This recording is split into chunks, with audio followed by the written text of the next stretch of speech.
আপোষহীনতায় তিনি, আপোষেও তিনি। বাংলাদেশের রাজনীতিতে তিনি এক নিঃসঙ্গ শেরপা। এরশাদের স্বৈরশাসনের বিরুদ্ধে সদ্য রাজনীতিতে এসে তিনি গণতন্ত্রের প্রশ্নে অবিস্মরণীয় ভূমিকা রেখে ভূষিত হলেন আপোষহীন নেতৃত্বে। 2007-এর 1/11-এর দুঃশাসনের কালেও আপোষহীন রইলেন। নিজের এবং সন্তানদের নিরাপদ জীবনের প্রতিশ্রুতির বিনিময়ে গণতন্ত্রহীনতাকে মেনে নিলেন না।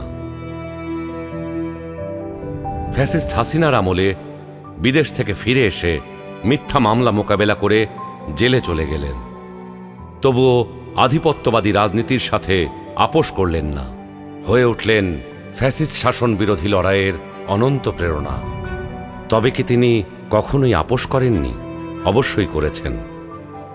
দেশের বৃহত্তর স্বার্থে অনেক গুরুত্বপূর্ণ মুহূর্তে উনি এমন সব বিষয়ে আপোষ করেছেন যেটা না করলে কেবল গণতন্ত্র নয়, বাংলাদেশের স্বাধীনতা সার্বভৌমত্বই বিপন্ন হয়ে পড়ত।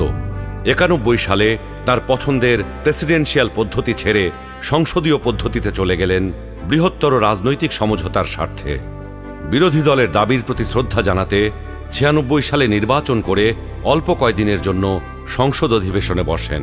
বসে তত্ত্বাবধায়ক সরকার সংবিধানে যুক্ত করে ক্ষমতা ছেড়ে নির্বাচন দিয়ে বিরোধী দলে গিয়ে বসেন।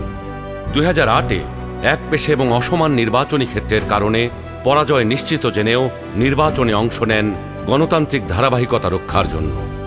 সকল মানুষের মতোই তিনিও নিশ্চয়ই সীমাবদ্ধতার ঊর্ধ্বে ছিলেন না, কিন্তু শিষ্টাচার, সৌজন্যবোধ, দৃঢ়তা, দূরদর্শিতা এবং প্রজ্ঞার সমন্বয়ে তিনি হয়ে উঠেছেন বাংলাদেশের রাজনৈতিক ইতিহাসের এক অনন্য চরিত্র।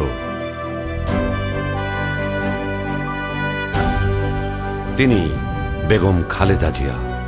আমরা সকলকে বন্ধু হিসাবে দেখতে চাই, কিন্তু কেউ যদি আমাদের বন্ধুর বেশে প্রভু হতে চায় সেটা আমরা কখনো মেনে নেব না, মানতে দিব না।